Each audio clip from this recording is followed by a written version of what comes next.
Good morning friends, स्वागत है आपका आपके platform RWS civil services sir. और मैं तैयार हूं आपके लिए NCERT सार बैच को लेकर। सभी बच्चे जल्दी जुड़ेंगे ताकि क्लास की शुरुआत की जा सके। कल शाम को क्लास थी, अब से जैसे सुबह होती है वैसे ही हो गई। केवल हम लोग मंगलवार को एक क्लास शाम को करेंगे, अदरवाइज वो हमें 1 घंटे पहले रिकॉर्ड करके देना पड़ेगा। तो लाइव तो चलेगी लेकिन 1 घंटे पहले से वो चल रही होगी। तो इसलिए मैंने मंगलवार को शाम को लाइव ले लिया था। एक दिन हम कंप्रोमाइज़ करेंगे क्योंकि जब तक आपका RO वाला शेड्यूल मेरा 8 बजे सुबह का लगा हुआ है तो एक दिन डिस्टर्ब होना ही होना है। लेकिन चलिए, मैं आशा करता हूं कि कल की क्लास आपने समझा होगा और जो बच्चे नियमित क्लास में आते हैं उन्होंने कल की क्लास को देखा होगा, क्योंकि जब तक उसको नहीं देखेंगे तब तक ये क्लास फिर हमें समझ में नहीं आएगा, क्योंकि एक दूसरे से जुड़ा हुआ है। कुछ बच्चे मैसेज करते हैं तो मुझे ताज्जुब लगता है कि वो कहते हैं कि मेरा क्लास पिछड़ गया है, मैंने क्लास छोड़ दिया था किसी कारण से, मैंने क्लास किया ही नहीं, अब मैं क्या करूं। तब बताइए कि मैं क्या कहूं इसमें। क्लास तो हमें करना ही पड़ेगा, एग्ज़ाम आपको देना है, मुझे नहीं देना है। समझ आपको विकसित करनी है, मुझे नहीं करनी है। और कंपटीशन आपका अपने ही छात्रों से साथ है, यानी अपने साथियों के साथ है। तो भाई पढ़ना तो आप ही को पड़ेगा। आज पढ़ो, कल पढ़ो, परसों पढ़ो और नहीं पढ़ो, सारा विकल्प आपके पास। दूसरा इसमें क्या सजेशन देगा? सिस्टम से ही चलना पड़ेगा, सिस्टमेटिक ही पढ़ना पड़ेगा, दूसरा कोई रास्ता बीच का नहीं है। इसमें क्या सलाह दिया जा सकता है कि आप क्या करिए, कुछ छोड़ दीजिए? शायद ये कहने वाला और जो सुनने वाला है दोनों परीक्षा की गंभीरता को नहीं समझ पा रहा। मैं चूंकि सबसे गंभीर तरीके से इसको समझ रहा हूं, इसलिए मैं आपको कभी भी गलत आश्वासन नहीं देता हूं कि आप कुछ भी कर लेंगे तो आप क्वालिफाई कर जाएंगे। ऐसा संभव नहीं है।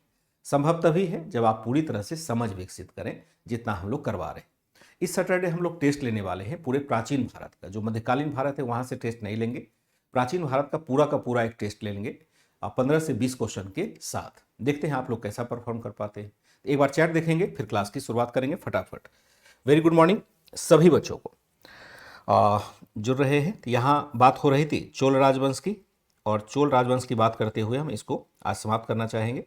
वेरी गुड मॉर्निंग, सब बढ़िया है। मैं आज भी क्लास लिया था, अच्छा मैंने भी कल क्लास लिया था, चलिए बहुत बढ़िया है। तो यहाँ पर क्या है कि जब क्लास लेना है तो नियमित रूप से तो हमें लेना ही पड़ेगा। आप लोग स्टूडेंट, कितनी दिक्कतें आती है पता नहीं, आप लोग किस दिक्कत में फंस जाते हैं कि सब कुछ आप करते हैं जीवन में और सिर्फ पढ़ाई इस उम्र में छोड़ देते हैं। कितनी दिक्कतें आती होगी। मुझे तो मान लो कि आपकी दिक्कतें हैं तो मैं नहीं उससे अंडरस्टैंडिंग रखूंगा, लेकिन ऐसा तो है नहीं कि मैंने कोई जीवन आकाश से पाया है, मैं कोई देवता का अवतार हूं, ऐसा तो है नहीं। मैंने भी तो इसी समाज के साथ, आपकी उम्र के साथ ही आगे बढ़ना सीखा है। जिस उम्र में आप हैं कभी मैं भी हुआ करता था। तो क्या मैंने समस्या को फेस नहीं किया होगा? क्या मैंने कठिनाइयों को फेस नहीं किया? आपके पास तो मोबाइल भी है, मेरे पास तो उसमें एक घड़ी तक नहीं हुआ करता था कि एक घड़ी भी हो जाए ताकि मैं टाइम देख पाऊं। वो घड़ी तक नहीं हुआ करता था, समय से कैसे उठा जाए। ये भी तो समस्या मैंने देखी है। तो फिर भी मैंने रास्ता तो निकाला ना। तो रास्ता तो आपको ही निकालना है, इसमें दूसरा कोई साथ देगा सिर्फ सहानुभूति देगा। मैं भी दूंगा तो केवल सहानुभूति दूंगा। जो भी व्यक्ति आगे बढ़ा है, जो भी व्यक्ति आगे बढ़ा है, जो श्रेष्ठ बना है, उसने समस्याओं की चुनौतियां होती है उसका समाधान खुद ढूंढा है, तभी वह आगे बढ़ा है। चाहे आप नेता देखें, चाहे अभिनेता देखें, चाहे किसी भी प्रकार के व्यक्ति को देखें, हर व्यक्ति का जीवन संघर्ष से भरा है और उसी संघर्ष से वह सीख करके आगे बढ़ता है और धीरे धीरे महान बन जाता है। तो हमें भी वही करना है, मैंने भी वही किया है। मैंने कम संघर्ष किया तो इतने कम दूरी तक पहुंचे, और संघर्ष करते तो शायद और दूरी तक पहुंचते। संघर्ष हमारे जीवन का पार्ट है। आप IAS बन जाएंगे तो भी संघर्ष बना रहेगा। तो समस्याएं खत्म नहीं होनी। बात है चोल साम्राज्य की, और चोल साम्राज्य को जरा देखते हैं कि क्या क्या इसमें हमें पढ़ना है। एक ध्यान रखिएगा, मैंने यहां पर आपको शेयर किया हुआ था जब मैंने पहली बार बनाया था चैप्टर और सब टॉपिक बनाया था, तो ये वाला जो था ना, आर्थिक सामाजिक जीवन शिक्षा धार्मिक विश्वास, ये ऑलरेडी हम लोग अलग अलग जगह पर कवर कर चुके हैं। प्राचीन भारत में ही इसको हमने कवर कर लिया है। यहाँ अलग तरीके से लिखा गया है, लेकिन इनको जैसे इसी में आप देखेंगे समाज और सामाजिक जीवन है, ये हम लोगों ने ऑलरेडी राजपूत राजवंश के साथ कवर कर लिया। राजपूतों को अलग से पढ़ा ही दिया। चूंकि NCERT अलग अलग तरीके से लिखा हुआ है, अलग अलग क्लास का, तो यहां जो हम लोगों ने कवर किया था उत्तर भारत के राज्य या भारत बाहरी दुनिया, इन सब में सब परिवर्तन हमारा ये आ चुका है। ये चैप्टर हमारे कराने की आवश्यकता नहीं होगी, इसको हम हटा देंगे क्योंकि ये ऑलरेडी हमने किया हुआ है। कुछ कल्चर है तो जो यहां पर है वही वहां पर भी है। तो लगभग सारी बातें कवर हो चुकी है। तो इसको हम अलग से करने का मतलब है कि फिर उसी चीज को रिपीट कर रहे होंगे। जो हमने यहाँ राजपूत राजवंश पढ़ा ना, उत्तर भारत के राज, वो इसमें ऑलरेडी शामिल हो चुका है।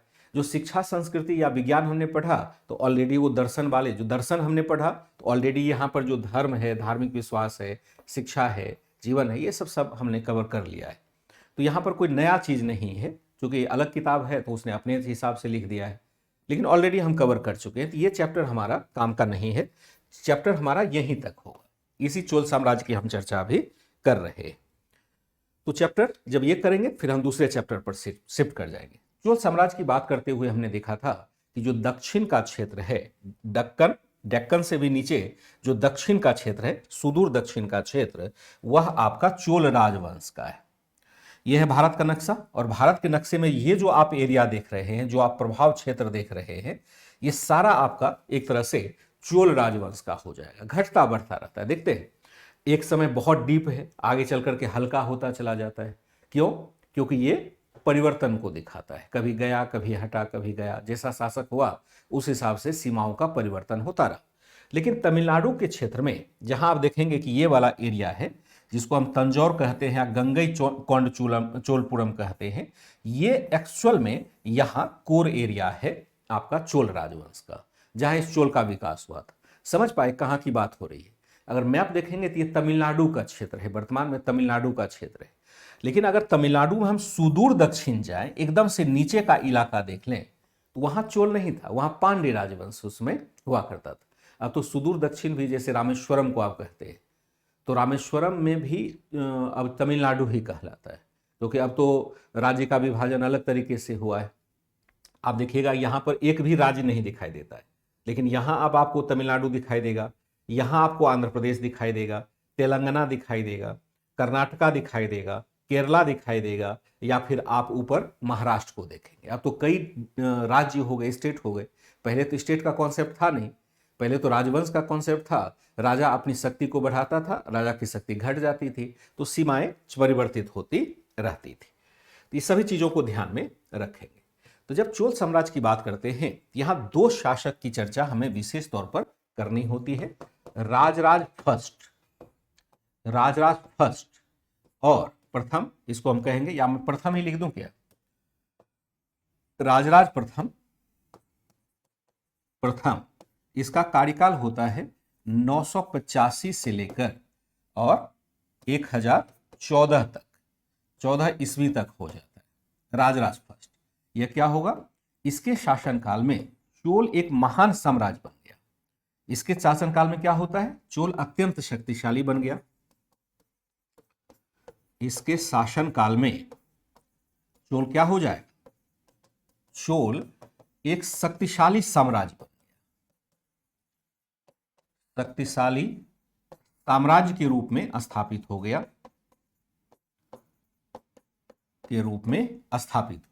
साम्राज्य के रूप में स्थापित हो गया। क्योंकि इसने क्या किया? स्थापित हो गया। इसने अपने शक्तिशाली नौसेना की मदद से उत्तरी श्रीलंका के साथ श्रीलंका को जीता तथा दक्षिण पूर्व एशिया के अन्य देशों पर अपना प्रभाव स्थापित किया। दक्षिण पूर्व एशिया के अन्य देशों पर अपना प्रभाव स्थापित किया। अब जरा समझ लेंगे फिर आगे बढ़ेंगे। अब बात हो रही है एक शासक की, जिसका नाम था राजराज फर्स्ट। इसकी उपाधि बहुत सारी मिलती है, कोई एक उपाधि इसकी नहीं है, बल्कि कई उपाधियां इसकी प्राप्त होती है। वैसे इसका मूल नाम अरिमोर्ली वर्मन था। सुनने में थोड़ा अटपटा लगेगा, उच्चारण नहीं कर पाएंगे, एनसीईआरटी में लिखा हुआ भी नहीं है। लेकिन जब इसने अपने विजय को हासिल किया, नए क्षेत्र में इन्होंने अपने आप को स्थापित किया, तो अलग अलग प्रकार की उपाधि भी वह धारण करता चला जाता है। तो एनसीईआरटी में उतनी जटिलता नहीं रखी गई है ताकि किसी बच्चे को समझने में कठिनाई नहीं हो, तो सीधा राजराज फर्स्ट ही लिखा गया है। हाँ, इसका डेट जरूर लिखा गया है यहाँ पर, ध्यान रखिएगा। एनसीईआरटी में बहुत कम जगह डेट आपको मिलेगा, लेकिन यहाँ डेट दिया गया है दोनों शासक का, एक दूसरा जो राजेंद्र फर्स्ट होगा उसका भी डेट दिया गया है। इसके शासनकाल में चोल एक शक्तिशाली साम्राज्य के रूप में स्थापित हो गया। इसने अपनी शक्तिशाली नौसेना की मदद से उत्तरी श्रीलंका को जीता और दक्षिण पूर्व एशिया के अन्य देशों पर भी अपना प्रभाव स्थापित कर लिया। एक बड़े क्षेत्र में इसने अपना एक तरह से प्रभाव स्थापित कर लिया। ठीक है, इसके बाद हम क्या देखते हैं? इसके बाद हम देखते हैं मालदीव को भी जीता, यह भी लिख सकते हैं। मालदीव पर भी विजय हासिल की। मालदीव आजकल चर्चा में रहा है। इसने क्या किया? इसने तंजौर में विशाल शिव मंदिर का निर्माण करवाया। जिसे क्या कहा जाता है? शिव मंदिर का निर्माण करवाया, जिसे क्या कहा जाएगा? जिसे बृहदेश्वर मंदिर, बृहदेश्वर या बृहदेश्वर कह सकते हैं। बृहद ईश्वर को मिलाकर के बृहदेश्वर मंदिर होगा। बृहदेश्वर मंदिर अथवा राजराजेश्वर मंदिर भी कहा जाता है, अथवा राजराजेश्वर मंदिर भी कहा जाता है। राजराजेश्वर मंदिर भी कहा जाता है। राजराजेश्वर मंदिर भी कहा जाता है। ठीक है, इसने क्या किया? तंजौर में विशाल शिव मंदिर का निर्माण करवाया, जिसे बृहदेश्वर मंदिर अथवा राजराजेश्वर मंदिर भी कहा जाता है। इसने क्या किया? दोनों प्रकार के काम किए, सांस्कृतिक भी रुचि दिखाई और इसने राजनीतिक रुचि भी दिखाई। देखिए, कोई भी शासक केवल राजनीतिक अगर विस्तार करता है तो वह शासक महान नहीं माना जाता है, जब तक कि वह सांस्कृतिक विकास के लिए कार्य नहीं करता है। किसी भी शासक को महान तब हम मानते हैं जब वह ऐसा कार्य करे जिससे प्रजा की भलाई होती हो। केवल राजा तलवार लेकर के अगर युद्ध जीतता हुआ चलेगा तो उसको हम बड़ा राजा नहीं कहते। तो राजा उसको कहेंगे जो लोक संस्कृति को बढ़ावा दे, साहित्य को बढ़ावा दे, विद्वानों को संरक्षित करे, जनता के हित के लिए कार्य करे, उसे महान मानेंगे। जैसे आप प्राचीन भारत में देखेंगे तो हम सब शासक को महान नहीं मानते हैं अशोक को सबसे अधिक महान मानते हैं, क्योंकि अशोक ने जो नीति अपनाई वह किसी अन्य शासकों के द्वारा नहीं अपनाई गई थी, इसलिए उसे हम महान मानते हैं। फिर आप देखेंगे मध्यकालीन भारत में अकबर को महान माना जाता है, क्योंकि अकबर ने भी कमोबेश वैसी ही नीति अपनाई जैसा कि हम अशोक के द्वारा देखते हैं अपनाते हुए। तो शासक वही महान माना जाएगा जो सांस्कृतिक विकास के लिए भी कार्य करेगा, केवल राजनीतिक विकास के लिए कार्य नहीं करेगा। ध्यान रखिएगा, यहां पर मंदिर का निर्माण कर दिया, विशाल शिव मंदिर का निर्माण करा दिया, इसलिए हम इसको महान नहीं मानेंगे। महान इसलिए होता है कि मंदिर जो है ना, अभी तो हम लोग मंदिर मस्जिद में फंसे रहते हैं ना, अभी तो हम सांप्रदायिक हो गए। मंदिर का नाम लेते हैं मुसलमानों को लगता है कि ये तो हिंदुओं का चीज है, और मस्जिद का नाम लेते हैं तो हिंदुओं को लगता है कि ये तो मुसलमानों की चीज है। गुरुद्वारा का नाम लेंगे तो सिखों की चीज है, चर्च का नाम लेंगे तो ये हो जाएगा ईसाइयों की चीज। लेकिन पहले क्या होता था कि मंदिर सांस्कृतिक गतिविधियों का केंद्र होता था, आर्थिक गतिविधियों का केंद्र होता था। खास करके दक्षिण भारत में बहुत अधिक हुआ क्या कि दक्षिण भारत के मंदिरों में बड़े बड़े दान मिले, भूमि अनुदान मिले, व्यापारियों ने सोना चांदी सब कुछ चढ़ाया, मंदिरों में देवता को समर्पित किया। तो मंदिरों के पास इतने अधिक संसाधन क्रिएट हो गए, उसने उन संसाधनों के आधार पर आर्थिक गतिविधियां भी प्रारंभ कर दी। जैसे मंदिर को मान लो कि 100 बीघा जमीन दान में मिल गया, तो क्या मंदिर अपने से खेती करेगा उस पर? तो खेती तो नहीं करेगा। तो खेती करवाएगा किससे? किसानों से करवाएगा।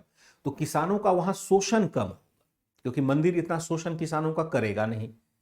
तो वहां से इनकम मंदिर को भी हो रहा है, लेकिन किसानों को भी काम मिल रहा है। अगर बड़े बड़े मंदिर का निर्माण करवा रहे हैं तो वहां पर ऐसे मजदूरों को काम मिल रहा है। पहले प्राचीन भारत में बेरोजगारी वगैरह नहीं हुआ करती थी, प्राचीन या मध्यकालीन भारत में भी देखेंगे बेरोजगारी नहीं होती थी, कोई आदमी बेरोजगार नहीं होता था। या तो कृषि कार्य कर रहा होता था, या राजा के सेना में या राजा के राजमहल में कहीं ना कहीं वो काम पा जाता था। बेरोजगारी तो आधुनिक भारत की देन है। जब हम देखते हैं कि हम पढ़े लिखे हैं, कोई रोजगार ही नहीं, अब क्या रोजगार? क्योंकि लोग स्वरोजगार की तरफ जा ही नहीं पा रहे, कि स्वरोजगार के लिए उनके पास संसाधन नहीं है, कोई प्रोत्साहन नहीं। तो पहले मंदिर आर्थिक गतिविधियों का भी केंद्र होता था, बहुत सारे लोगों को रोजगार देता था। और दक्षिण भारत में आप देखेंगे कि मंदिर बहुत बड़ा बड़ा बनता है। क्यों? क्योंकि जो रोजगार पाने वाले लोग थे वो सब मंदिर के अंदर ही रहते थे, मंदिर के परिसर में या आसपास रहते थे। तो मंदिर धीरे धीरे एक नगर बन जाता था। ये नगर बन गया, जैसे तंजौर बृहदेश्वर देखेंगे तो वो बहुत बड़ा नगर हो गया। अब तो खैर छोटा गांव जैसा दिखाई देता है। तो आशा करता हूं कि ये इंपैक्ट आपने समझा होगा। तो हमने क्या देखा, इसने तंजौर में विशाल शिव मंदिर का निर्माण करवाया, जिन्हें बृहदेश्वर मंदिर अथवा राजराजेश्वर मंदिर भी कहा जाता है। ठीक है, एक तरह से इसने शानदार मंदिर बनवाया। इसके बाद दूसरा शासक होता है आपका, दूसरा शासक जो आपका हो जाएगा वह हो जाएगा राजेंद्र फर्स्ट। दूसरा शासक क्या होगा? राजेंद्र फर्स्ट होगा। दूसरा शासक जो हो जाएगा वह होगा राजेंद्र फर्स्ट। सभी शासकों की चर्चा नहीं है, राजेंद्र प्रथम। प्रथम द्वितीय क्यों लिखते हैं? इसलिए कि इस नाम का शासक होता है। राजेंद्र फर्स्ट जो होगा वह होगा 1014 से 1044 ईस्वी तक शासन करेगा। यह क्या था? यह राजराज फर्स्ट के समय ही युवराज के पद पर था। राजराज प्रथम के समय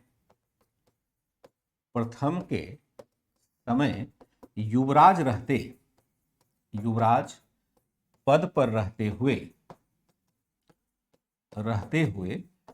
इसने प्रशासन तथा सैन्य विजय में प्रभावी भूमिका निभाई थी। प्रशासन तथा सैन्य विजय में प्रभावी भूमिका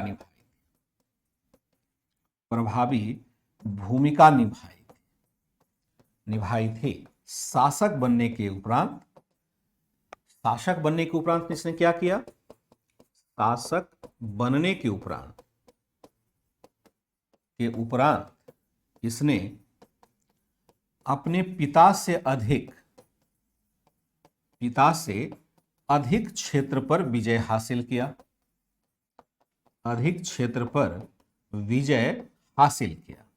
अपने पिता से अधिक क्षेत्र पर विजय हासिल किया।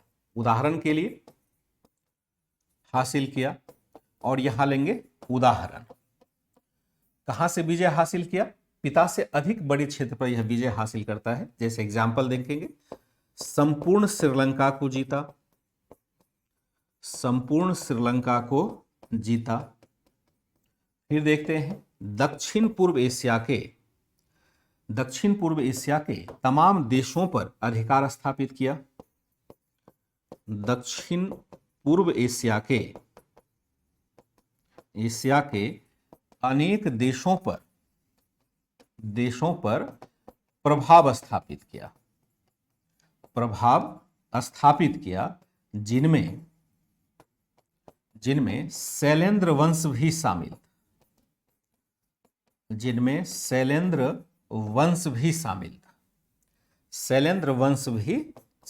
था। तीसरा देखते हैं, ओडिशा के रास्ते गंगा घाटी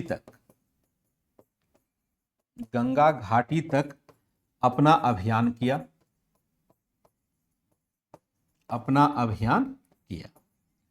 गंगा घाटी तक अपना अभियान करता है। क्या लिखा हमने? राजराज फर्स्ट के समय युवराज पद पर रहते हुए इसने प्रशासन और सैन्य विजय में प्रभावी भूमिका निभाई थी। शासक बनने के उपरांत इसने अपने पिता से अधिक क्षेत्र पर विजय हासिल किया।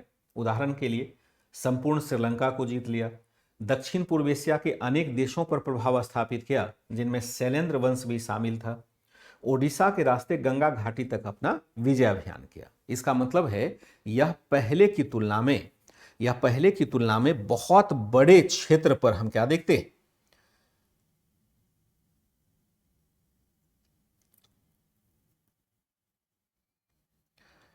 पीडीएफ सारा यहाँ से सेंड किया जाता है, वहीं होगा।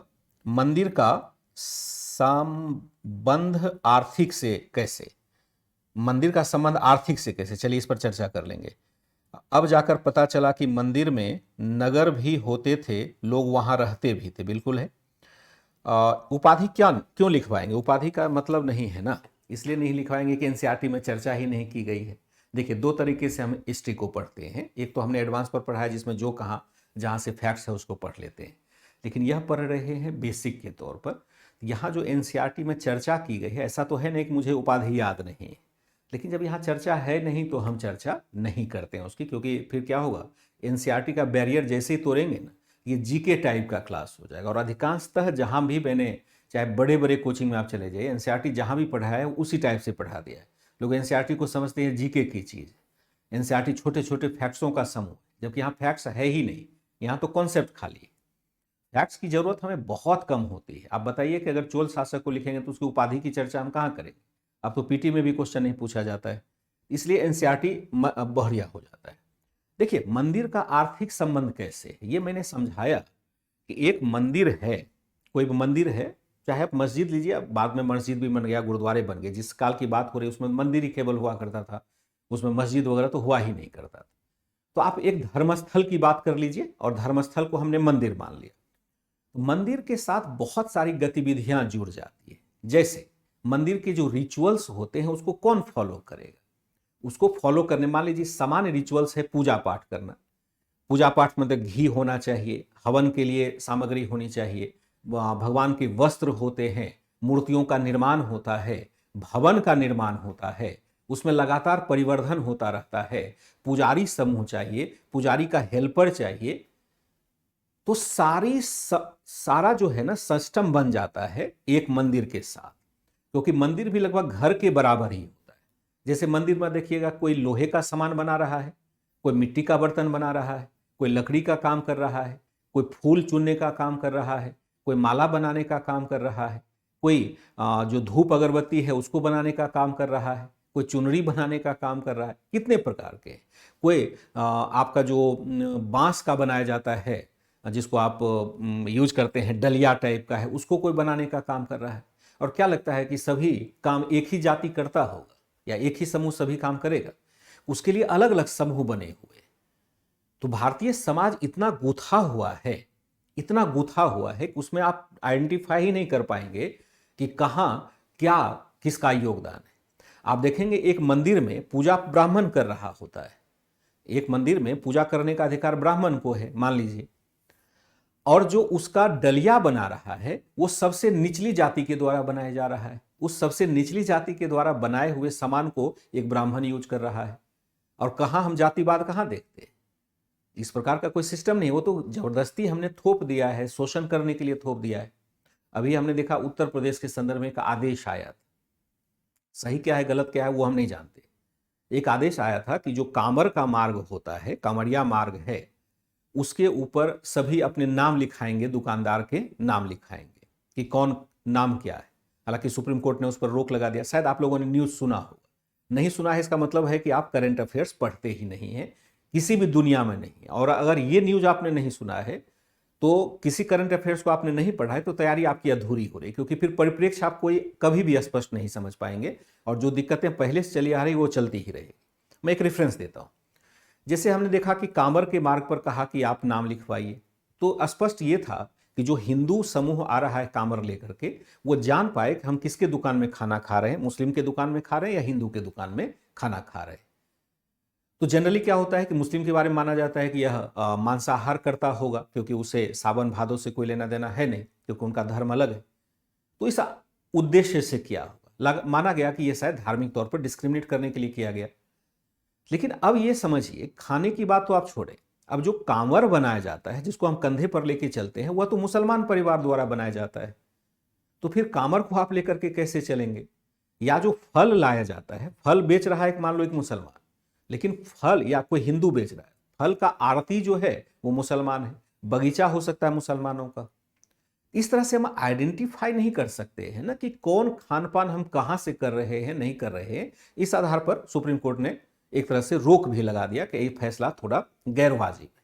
हाँ, शाकाहार मांसाहार हो सकता है, लेकिन नाम के आधार पर, धर्म के आधार पर हम ऐसा डिस्क्रिमिनेशन नहीं करते।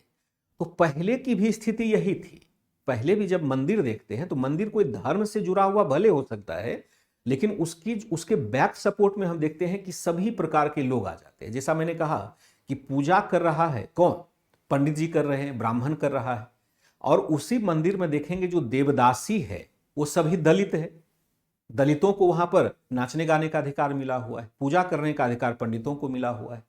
इस प्रकार से बहुत सारी प्रक्रिया इतनी घुली मिली होती है, वह संपूर्णता में देखें तो अर्थव्यवस्था समाज को एक नया आधार प्रदान करता हुआ दिखाई देगा। कट्टरता जैसे आप लाते हैं सब कुछ खत्म हो जाता है।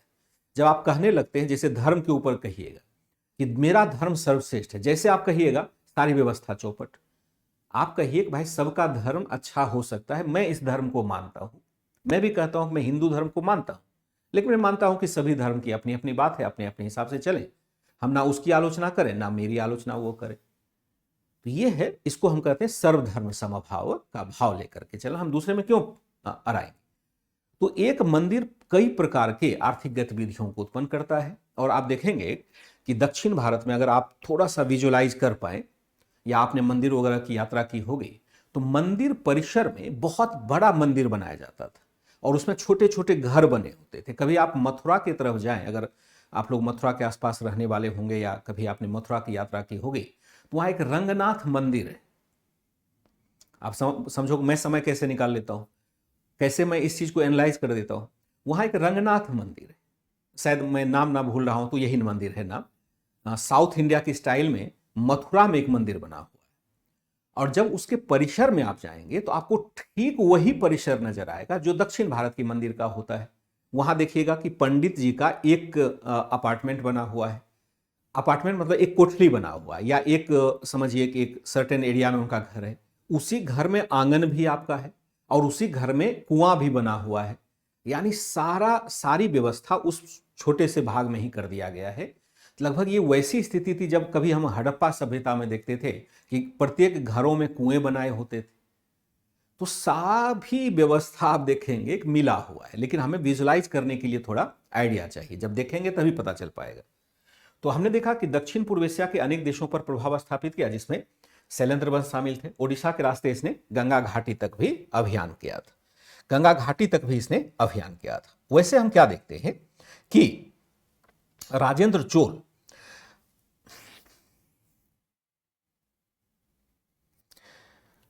हम क्या देखते हैं कि राजेंद्र चोल यहां पर देखिए, अगर गलत दिशा में मेरी सोच को ले जाएंगे, मैं जो कह रहा हूं, अगर आप न्यूट्रल नहीं हो पाएंगे तो मेरे उपदेश का कोई फायदा नहीं होगा। निजाम जी, मैं आपको ही संबोधित कर रहा हूं। किसने कहा सरकार ने डिस्क्रिमिनेशन किया? मैंने तो नहीं कहा। अगर आपके मन में ख्याल है तो इस ख्याल को आप निकाल दीजिए। सरकार का आदेश कई रूपों में होता है। सरकार किसी एक से बना हुआ नहीं होता है कि एक व्यक्ति सरकार चला रहा है।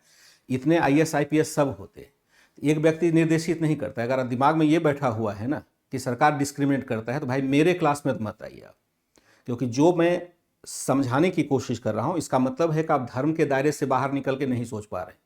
मैं इस बात की कड़ी आलोचना करता हूं। बहुत सारे लोग जय श्री राम लिखते हैं, हर हर महादेव लिखते हैं, कहाँ मैं रिप्लाई करता हूं इसी। मेरे क्लास में धार्मिक सोच के साथ मत आना, मैं पहले ही निर्देशित कर देता हूं। मेरे क्लास में आओ, एक अच्छे भारतीय के नाते आओ और समझो कि अर्थव्यवस्था इतिहास का विकास कैसे हो। मैं पहले स्पष्ट कर देता हूं कि मेरा कोई धार्मिक अप्रोच नहीं होता है। मैं किसी धर्म से बिलोंग जरूर करता हूं, धार्मिक अप्रोच मेरा नहीं होता है। मैं वेरी फ्रैंक, मैं बहुत इस बात में क्रिटिकल हूं, चाहे वो हिंदू हो, मुस्लिम हो, सिख, ईसाई हो, घंटा मुझे किसी से फर्क नहीं पड़ता कि वो क्या धर्म का पालन करता है। अगर वो मानवता के नाते आगे नहीं बढ़ रहा है तो मेरे लिए सब शून्य है, जीरो है। ध्यान रखें, आगे से चैट नहीं करेंगे ऐसा। ओडिशा के रास्ते गंगा घाटी तक अपना इसने अभियान किया। पहले हम क्या देखते हैं, पहले शैलेंद्र राजवंश का चोल राजवंश से बेहतर संबंध, राजवंश से मित्रतापूर्ण संबंध था, मित्रतापूर्ण संबंध था। चोल राजवंश से मित्रतापूर्ण संबंध था। शैलेंद्र वंशीय शासक ने वंशीय शासक ने क्या किया? शासक ने चोल शासक से अनुमति प्राप्त कर क्या किया था? अनुमति प्राप्त कर, शासक ने चोल शासक से अनुमति प्राप्त कर नेगपट्टनम में बौद्ध विहार बनवाया था, बौद्ध विहार का निर्माण करवाया था। लेकिन निर्माण करवाया था, लेकिन आगे शायद व्यापार के मुद्दे पर, आगे शायद क्या हो जाता है?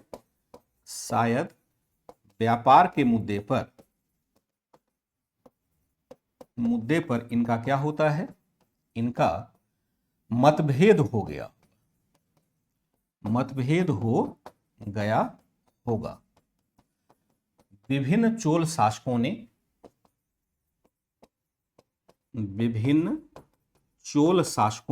क्या किया? शासकों ने मुद्दे पर इनका मतभेद हो गया होगा। पहले शैलेंद्र राजवंश का चोल राजवंश से मित्रतापूर्ण संबंध था। शैलेंद्र वंशीय शासक ने चोल शासक से अनुमति प्राप्त कर नेगपट्टनम में बौद्ध विहार का निर्माण करवाया था, लेकिन आगे शायद व्यापार के मुद्दे पर इसका मतभेद हो गया होगा। विभिन्न चोल शासकों ने चीन के साथ संबंधों की स्थापना पर बल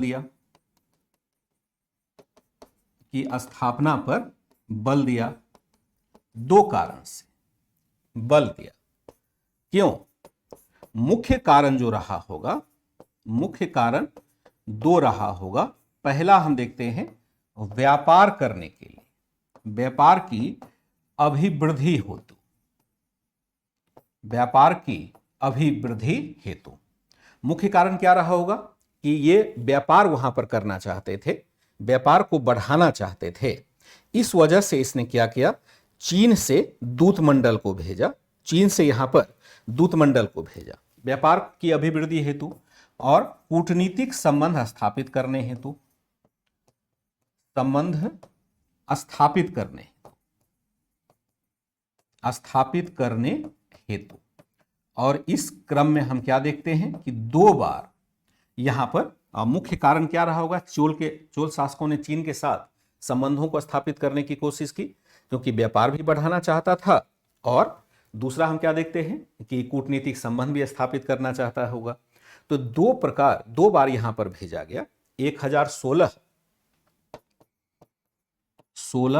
तथा 1033 में चीन के लिए दूतमंडल भेजा गया।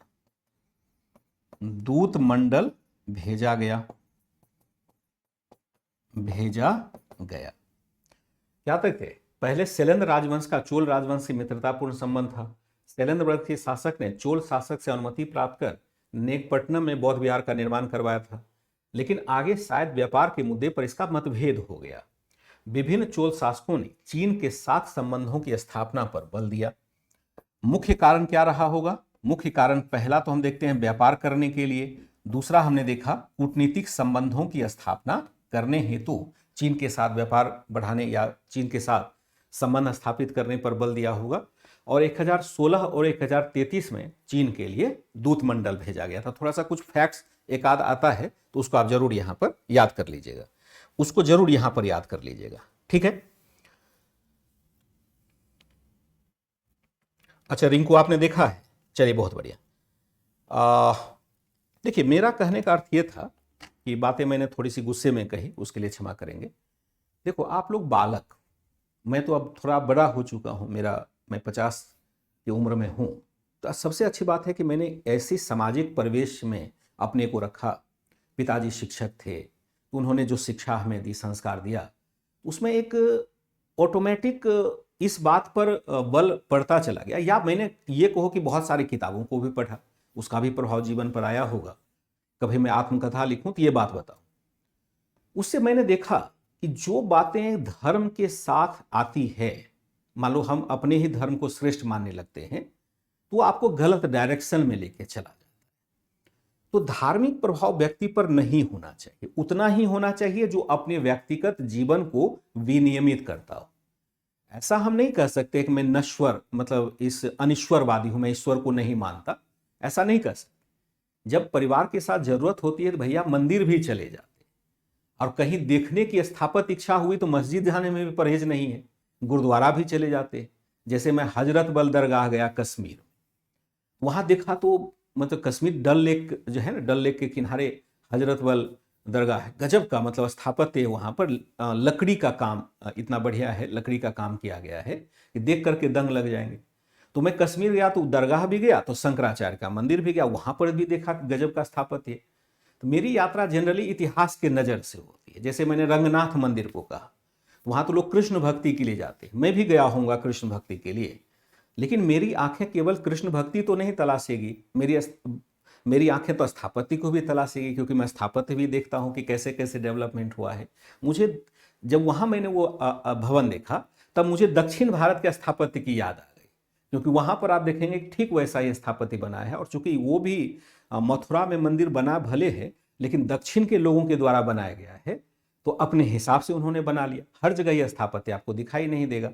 तो बड़ा मजेदार होता है जब आप धर्म से परे होकर के सोचते हैं ना, बड़ा स्वतंत्र महसूस करते हैं, आपको लगता है कि वास्तव में आपकी सोच निखर करके आ रही है। तो इसलिए धर्म का प्रभाव बाबूजी जीवन पर मत पड़ने देना। आप धार्मिक रहो, व्यक्तिगत जीवन में रहो, सार्वजनिक जीवन में धार्मिक नहीं रहना है हमें, क्योंकि धर्म आपको बुराई के सिवाय कुछ नहीं देगा। व्यक्तिगत तौर पर रहिए, आपको जो मानते हैं वो मानते रहिए, लेकिन अपने धर्म पर बल नहीं दे सकते। सर्वधर्म समभाव कहते हैं, सभी धर्म के लिए हम सोचते हैं तो हम सीधे न्यूट्रल हो जाएंगे। तो मुख्य कारण हम क्या देखा, व्यापार की अभिवृद्धि है, कूटनीतिक संबंध स्थापित किया। 1016 तथा 1033 में चीन के लिए इसने दूत मंडल भी भेजा था। इस प्रकार से हमने क्या देखा, इस प्रकार से हालांकि यहां पर हम क्या देखते हैं कि चूंकि चोल राजवंश का लगातार संघर्ष चलता रहा। इसके साथ लगातार संघर्ष कल्याणी के चालुक्यों के साथ चलता रहा, चालुक्यों से चलता रहा। अतः क्या होता है, चलता रहा, इसके कारण चलता रहा, जिसके कारण यह दोनों राजवंश, इस दोनों राजवंश का विनाश हो गया। इस दोनों राजवंश का विनाश हो गया, दोनों राजवंश का विनाश हो गया, विनाश हो गया, दोनों राजवंश का विनाश हो जाता है। क्या देखा हमने, क्योंकि चोल राजवंश का लगातार संघर्ष कल्याणी के चालुक्य राजवंश से चलता रहा, इसलिए हम क्या देखते हैं कि दोनों राजवंश का धीरे धीरे, दोनों राजवंश का क्या है, धीरे धीरे हम क्या देखते हैं कि एक तरह से विनाश होता चला गया। दोनों राजवंश का विनाश होता चला गया। यह संघर्ष इसलिए होता है, विनाश हुआ तो इसके स्थान पर विनाश हो गया, इसके स्थान पर कुछ नए राजवंश स्थापित हुए, नए राजवंश स्थापित हुए। जैसे स्थापित हुए, यहां लेंगे उदाहरण के तौर पर हम देखते हैं कुछ नए राजवंश यहां पर स्थापित होते हैं। उदाहरण क्या लेंगे, यहां जैसे चोल राजवंश, चोल के स्थान पर क्या होता है, चोल के स्थान पर पांड्य तथा होयसल राजवंश, पांड्य के स्थान पर होयसल राजवंश स्थापित हो जाता है। चोल के स्थान पर पांड्य और होयसल हो जाता है। और जो चालुक्य के स्थान पर हम क्या देखते हैं कि यहां पर जो चालुक्य राजवंश था, चालुक्य कहां है ये पता है, कल्याणी में, इसलिए इसको जरूर लिखेंगे कि स्थान पर यादव राजवंश, यादव कहां के, देवगिरी के, तथा काकातीय राजवंश हो जाएगा। अगर आपको पूछा जाए, देखिए एक बड़ा इंपॉर्टेंट क्वेश्चन होगा, अगर आप इस क्वेश्चन को टैकल कर सके मैं मानूंगा कि कुछ बातें आप समझ पा रहे हैं कि क्लास के अंदर रहते हुए जब लाइव क्लास हम दे रहे हैं तो लाइव क्लास के अंदर बातों को समझ पा रहे हैं। हमने क्या कहा कि कल्याणी के चालुक्य राजवंश का उद्भव होता है, फिर हमने देखा पांड्य राजवंश का उद्भव होता है, चोल राजवंश का उद्भव होता है, और जब चोल राजवंश का पतन हो जाता है तो उसके स्थान पर पांड्य शक्तिशाली हो जाता है। पांड्य राजवंश पहले से था, लेकिन नया राजवंश देखते हैं होयसल राजवंश स्थापित हो जाता है। तो कल्याणी के चालुक्य राजवंश पहले थे, तो वहां देखते हैं देवगिरी के यादव राजवंश का उदय हो जाता है, काकातीय राजवंश का उदय हो जाता है। अगर यहां पर एक प्रश्न आपसे पूछ लिया जाए कि किस राजवंश का उदय कब हुआ, इसका एक कालक्रम आप निर्धारित कीजिए, तो क्या आप उत्तर दे पाएंगे? कौन सा राजवंश पहले हुआ, कौन सा बाद में हुआ? अगर इस कथन को बना करके, कथन को आधार बना करके आपसे प्रश्न पूछ लिया जाए तो आंसर दे पाएंगे? और याद करिएगा, मैंने आउट कर दिया है क्वेश्चन, और यही क्वेश्चन मैं पूछने वाला हूं आपके टेलीग्राम चैनल पर आज, क्योंकि मंगलवार तक फुर्सत ही नहीं होती है। आज मैं टाइम में हूं कि आज आपके लिए 2 बजे के आसपास मैं क्वेश्चन आपको डालने वाला हूं। तो क्या यहीं से मैं क्वेश्चन पूछ दूं तो एक तैयारी भी आपकी हो जाएगी, क्रमबद्धता भी स्थापित हो जाएगी। तो मैंने आपको चुनौती दे दी है, अब आपका काम है चुनौती स्वीकार करना। और जब चुनौती मैंने खुलेआम दी है तो कम से कम 70-80% बच्चे मिलकर के मुझे पराजित करेंगे, तब तो मेरी खुशी बढ़ेगी। अगर 30% बच्चे मुझे पराजित करेंगे, 50% तक बच्चे पराजित करेंगे, तो मुझे उतनी खुशी नहीं होगी। आप मुझे पराजित कर दीजिए, मैं बहुत खुश हो जाऊंगा। हर पिता अपने पुत्र से पराजित होने में बहुत खुशी का अनुभव करता है। बस पुत्र आगे बढ़ते रहे, यही कामना होती है।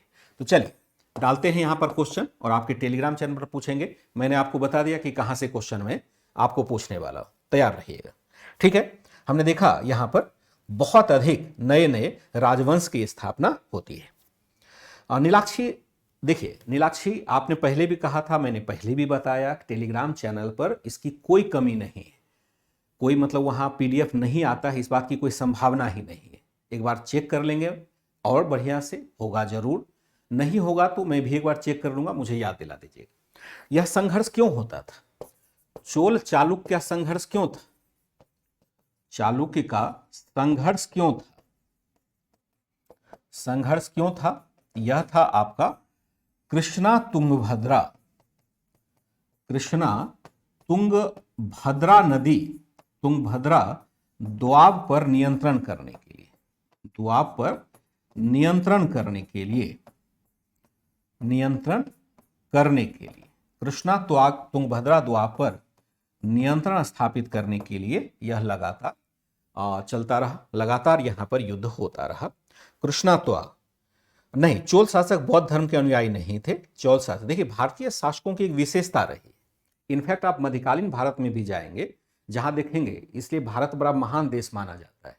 आप ये समझिए, ध्यान से सुनिएगा मेरी बात को, बस वही है कि धर्म का प्रभाव हटा करके सुनिएगा। धर्म को बीच में लाएंगे तो आप मेरी बात समझ ही नहीं पाएंगे, क्योंकि धर्म ऐसा है ना, वो नशा के समान होता है। जब हम नशा कर लेते हैं तो कोई दूसरी बातें समझ में नहीं आती है। तो धर्म भी एक नशा है, उस नशे से हमें दूर रहना है। धर्म को जानना है लेकिन नशे में नहीं पड़ना है। देखिए होता क्या है कि भारत में हमने सदियों से देखा, लंबी परंपरा हमने हजारों वर्षों से देखा कि भारत में जो भी धर्म आया इस भूमि पर समाहित होता चला गया। और भारत में जिस ब्राह्मण धर्म का विकास हुआ वह भी किसी एक पहलू से नहीं हुआ। इसलिए नहीं हुआ कि उसमें सभी प्रकार के समुदाय जुड़ते चले गए, और जो समुदाय जुड़ता है वह अपनी परंपरा को लेके आ जाता है। जैसे आप देखेंगे कि हिंदू धर्म में आप देखेंगे नाग पूजा होता है, यानी नाग देवता की पूजा करते हैं, नाग पंचमी।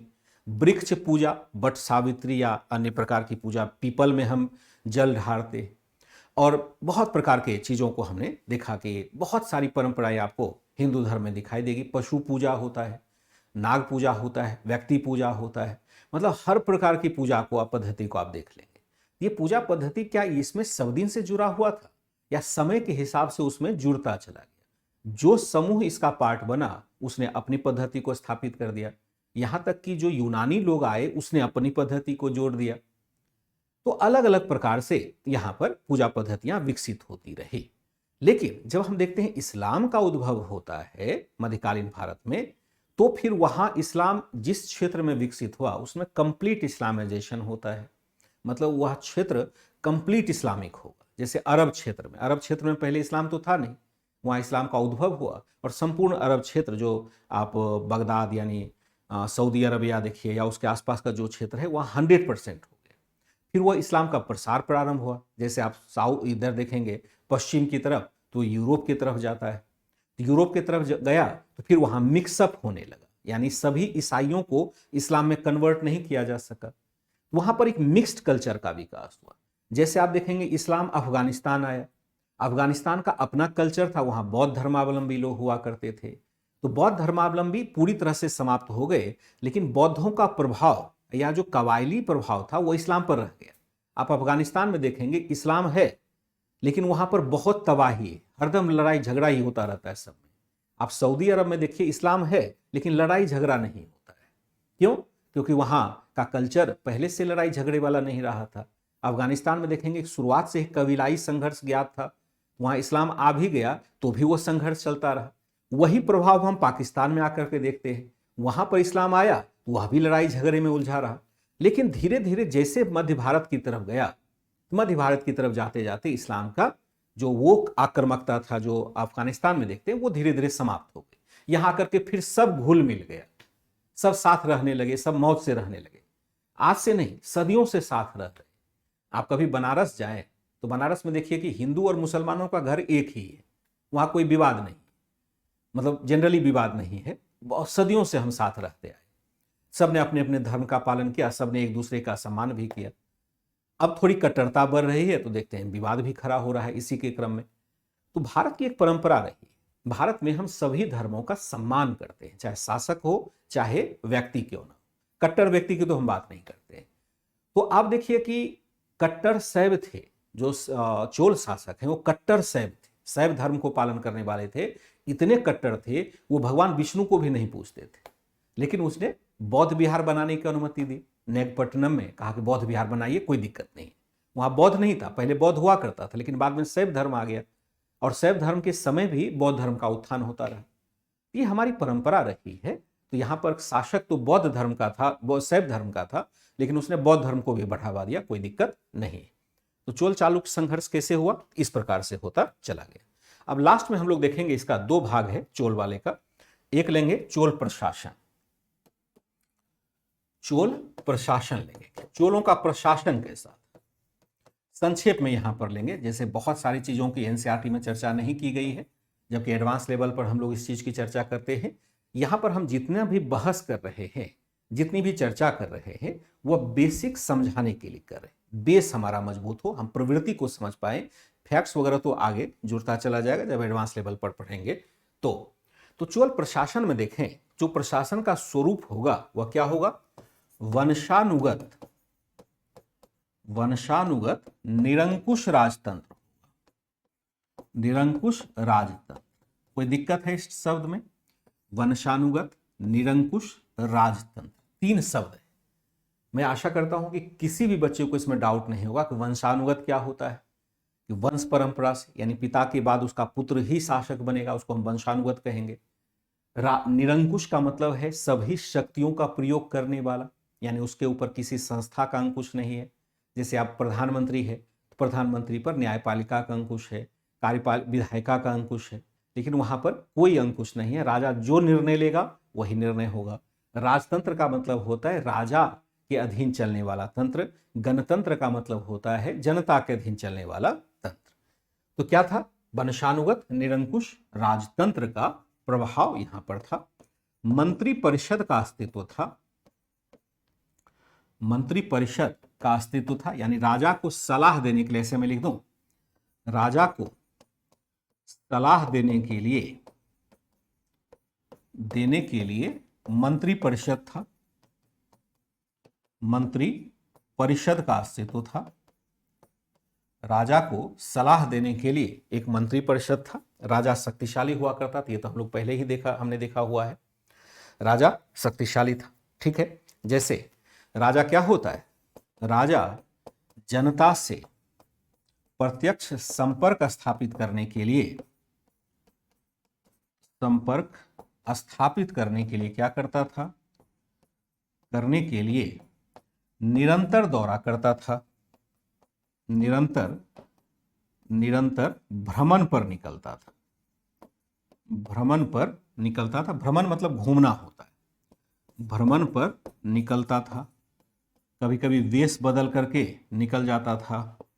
राजा जनता से प्रत्यक्ष संपर्क स्थापित करता था, इसके लिए क्या करता है कि यहां पर भ्रमण पर निकल जाता था। चोलों के पास क्या थे? चोलों के पास शक्तिशाली नौसेना समेत, शक्तिशाली नौसेना समेत अन्य प्रकार की सेना थी, अन्य प्रकार की सेना थी या मजबूत सेना थी कह सकते हैं। देखिए, नौसेना तो है ही, नौसेना सबके पास नहीं है, चोलों के पास। और अन्य प्रकार की सेना, अन्य प्रकार की सेना कैसा होता है? वायुसेना तो उसमें है नहीं, पैदल सैनिक होगा, घुड़सवार सैनिक होगा, हाथियों पर चढ़ने वाला सैनिक होगा, रथ भी हो सकता है एकाध हो, उसको हम चतुरंगनी सेना कहते हैं। यानी 4 प्रकार की सेना है। पैदल सैनिक सबसे महत्वपूर्ण है, जो भाला वगैरह लेकर के दौड़ता रहता है, आगे आगे भाला से लड़ाई करता है। दूसरा हम देखते हैं घोड़े पर चढ़ करके या सेना दौड़ता है, हाथियों पर भी बैठ जाता है, रथों पर चल जाता है। फिर नौसेना तो पानी के लिए है ही। इस प्रकार से हम देखते हैं कि सभी प्रकार के सैनिक यहाँ पर थे। चोलों के पास शक्तिशाली नौसेना समेत से हटा दीजिएगा, शक्तिशाली नौसेना समेत अन्य प्रकार की सेना थी जो बेहद मजबूत हुआ करती थी। जैसे हम क्या देखते हैं कि राजा का अंगरक्षक बड़ा महत्वपूर्ण होता था। राजा का अंगरक्षक यानी बॉडीगार्ड महत्वपूर्ण होता था, जो राजा की हर हालत में सुरक्षा करता था। राजा की हर हाल में सुरक्षा करता था,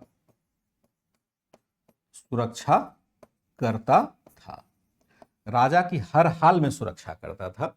एक बड़ा दिलचस्प विवरण यहां पर दिया गया है। महत्वपूर्ण होता था, जो राजा की हर हाल में सुरक्षा करता था। राजा के अंगरक्षक राजा की सुरक्षा हर हाल में करेंगे, मतलब अपनी जान दे देंगे लेकिन सुरक्षा करेंगे। अभी भी बॉडीगार्ड ऐसे ही करता है। अगर पहली गोली चलेगी तो बॉडीगार्ड को लगनी चाहिए, असल बॉडीगार्ड तो वो है, ये नहीं कि बॉडीगार्ड ही भाग जाए। तो बॉडीगार्ड उस समय भी लोग रखते थे और राजा की हर हाल में सुरक्षा करना उसका उत्तरदायित्व था। जो वेनिस का यात्री है, इटली का यात्री मार्को पोलो बताता है, मार्को पोलो नाम याद रखिएगा, मार्को पोलो बताता है कि राजा राजा की मृत्यु के पश्चात उनके सभी अंगरक्षक भी आत्महत्या कर लेते थे। पश्चात उनके सभी अंगरक्षक भी क्या कर लेते थे? आत्महत्या कर लेते थे, आत्महत्या कर लेते थे। हालांकि क्या होगा? अतिरंजित होगा, अतिरंजित तथ्य होगा। यह एकदम गलत, अतिरंजित मतलब होगा बढ़ा चढ़ा के, गलत तथ्य यह हो जाएगा। ऐसा हो नहीं सकता है कि उनके सभी अंगरक्षक आत्महत्या कर लेते होंगे, यह संभव नहीं है। लेकिन मार्को पोलो विवरण देता है कि राजा जब मृत होता था तो राजा के जितने अंगरक्षक थे वो भी मर जाता था। लेकिन लगता है कि थोड़ा सा अतिरंजित होने का मतलब क्या है? बढ़ा चढ़ा करके प्रस्तुत करना, जिसको फेंकना कहते हैं ना गांव में, लंबी लंबी फेंकना। लगभग वही लगता है कि मार्को पोलो कह रहा होगा। ऐसा शायद संभव नहीं होता होगा कि सभी अंगरक्षक आत्महत्या कर लेते होंगे, या किसी भी हद तक पॉसिबल नहीं होगा। ठीक है, हाँ, एसपीजी या एनएसजी कह सकते हैं। टेलीग्राम ग्रुप में कैसे जुड़ते हैं? मोनो तो जुड़ते हैं वहीं पर जहां आपने कोर्स खरीदा है, वहीं आपको मिल जाता है, उसका लिंक वहीं से जुड़ेंगे। ना मैं जोड़ पाऊंगा और ना कोई और जोड़ पाएगा। ठीक है, यह हमने देखा। साम्राज्य का विभाजन प्रांतों में था। साम्राज्य का विभाजन किसमें होगा? विभाजन प्रांतों में था। जिसे क्या होगा? प्रांतों में। इसे क्या कहा जाता था? मंडलम कहा जाता था। प्रमुख कौन होगा? प्रमुख जो होगा इसका, मंडलम का प्रमुख हो जाएगा राज परिवार का व्यक्ति, राज परिवार का व्यक्ति अथवा पराजित शासक, पराजित शासक होगा। ठीक है, राज परिवार का व्यक्ति या पराजित शासक है। मंडलम का विभाजन किसमें था? का विभाजन बलनाडु में था, बलनाडु में, बलनाडु तथा बलनाडु में तथा बलनाडु का विभाजन, बलनाडु में तथा बलनाडु का विभाजन किसमें था? का विभाजन नाडु में था, नाडु में था। बलनाडु का विभाजन नाडु में था। तो सबसे प्रशासन की सबसे छोटी इकाई क्या थी? कि सबसे छोटी इकाई गांव थी, गांव होती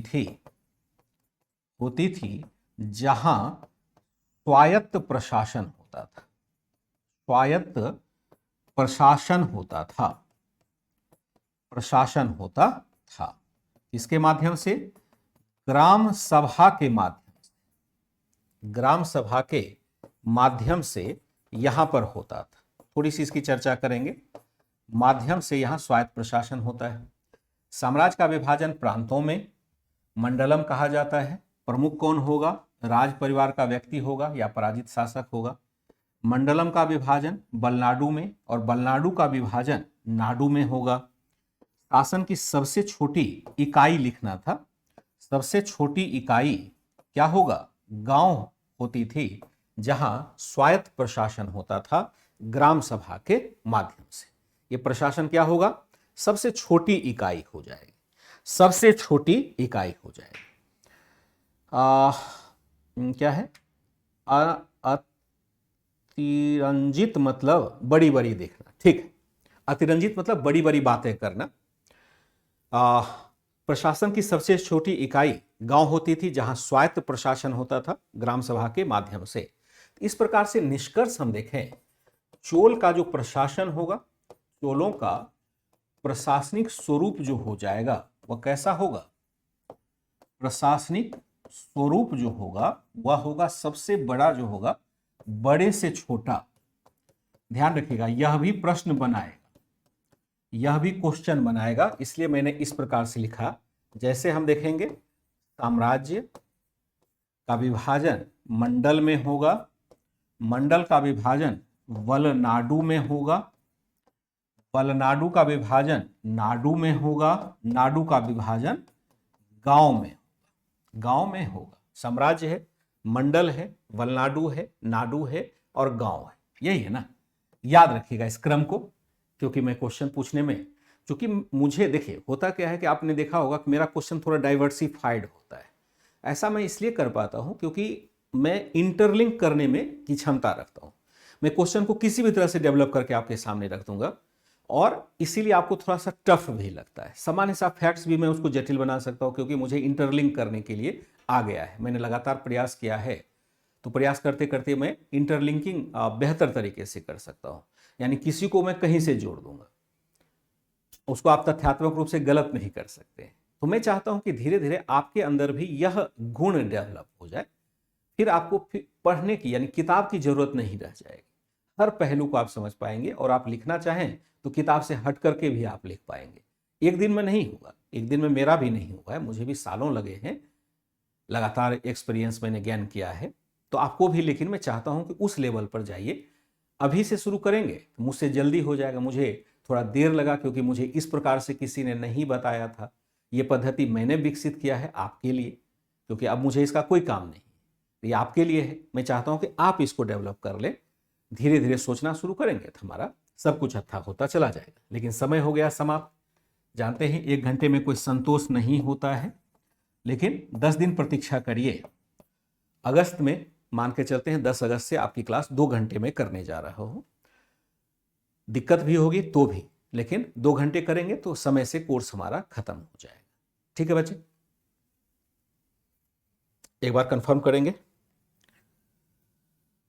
हाँ, क्वेश्चन के लिए रेडी रहिएगा। शिवांगी, अतिशयोक्ति पूर्ण कह सकते हैं, अतिशयोक्ति भी कह सकते हैं, एक ही शब्द है।